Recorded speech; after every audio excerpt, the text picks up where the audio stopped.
የኢትዮጵያና ኖርዌይ ዲፕሎማሲያዊ ግንኙነት በጠንካራ ትብብርና ወዳጅነት 8 ዓመታትን አስቆጥሯል። ላለፉት 10 ዓመታት ሲተገበር የቆየው የልብ ሕክምና አጋርነትም ተምሳሌታዊና የጠንካራ ግንኙነት ትልቅ ማሳያ መሆኑን ፕሬዝዳንት ታዬ አጽቀሥላሴ ተናግረዋል። የትብብር ሕይወትን ከማዳን ባለፈ ለልብ ታካሚዎች ተስፋን የሰጠ ነው ብለዋል።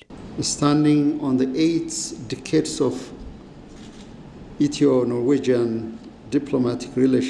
ላለፉት 8 ዓመታት በነበረው የኢትዮ ኖርዌይ ዲፕሎማሲያዊ ግንኙነት በልብ ሕክምና ላይ የተፈጠረው አጋርነት ተምሳሌታዊ የሆነና እውቅና የሚቸረው ነው።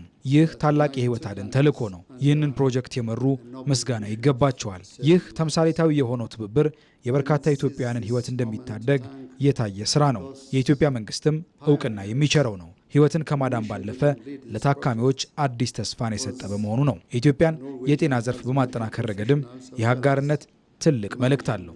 በኢትዮጵያና በኖርዌይ መካከል ተፈጠረው የልብ ሕክምና አጋርነት ዋነኛ ተልዕኮ ህይወትን ማዳን ያሉት ፕሬዝዳንቱ ዘላቂነቱ የሚረጋገጠውም በእውቀትና በቴክኖሎጂ ሽግግር ነው። ከፍተኛ የልብ ሕክምና ለጥቂቶች ብቻ ሳይሆን ለብዙሃኑ ተደራሽ ማድረግም የመንግስት ፍላጎት መሆኑን ገልጸው እንዲህ አይነት አገልግሎት ለመስጠትም የሀገራቱ ትብብር ወሳኝ ነው ብለዋል።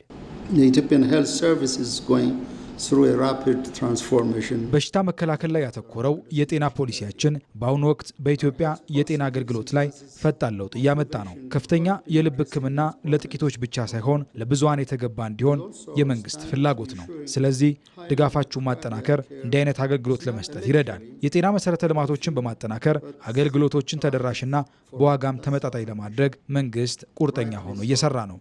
ዩኒቨርሲቲዎች፣ ሆስፒታሎች፣ የመንግስት ተቋማት እንዲሁም አጋር አካላት በጋራ ሲሰሩ የበርካቶችን ህይወት መቀየር እንደሚቻል ማሳያ ነው።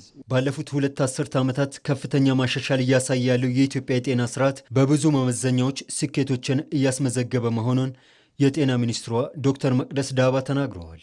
የበርካቶች ህይወትን እየቀጠፈ አካል ጉዳተኞችም እያደረገ ያለው የልብ በሽታ ላይ አገልግሎቱን ማስፋት አስፈላጊ መሆኑን በማንሳት በኢትዮጵያና በኖርዌይ መካከል ያለው አጋርነት አጋዥ ነው ብለዋል። Ethiopia's health system has achieved significant progress over the past 2 decades. የኢትዮጵያ የጤና ስርዓት ባለፉት 2 ዓመታት ከፍተኛ መሻሻል እያሳየ ነው። በተለይም መሰረታዊ የጤና እንክብካቤ ላይ የመጣው ለውጥ ተጠቃሽ ነው። ነገር ግን ግባችን ላይ አልደረስንም። ለዚህም የልብ በሽታ ተጠቃሽ ነው። ይህም የበርካቶችን ህይወት በመቅጠፍ አካል ጉዳተኛ በማድረግና የኢኮኖሚ ጫናን በዜጎች ላይ የፈጠረ ነው። እንዲህ አይነት የህይወት አድን ስራም በከተማም ሆነ በገጠር እንዲሆን አስፈላጊ ያደርገዋል።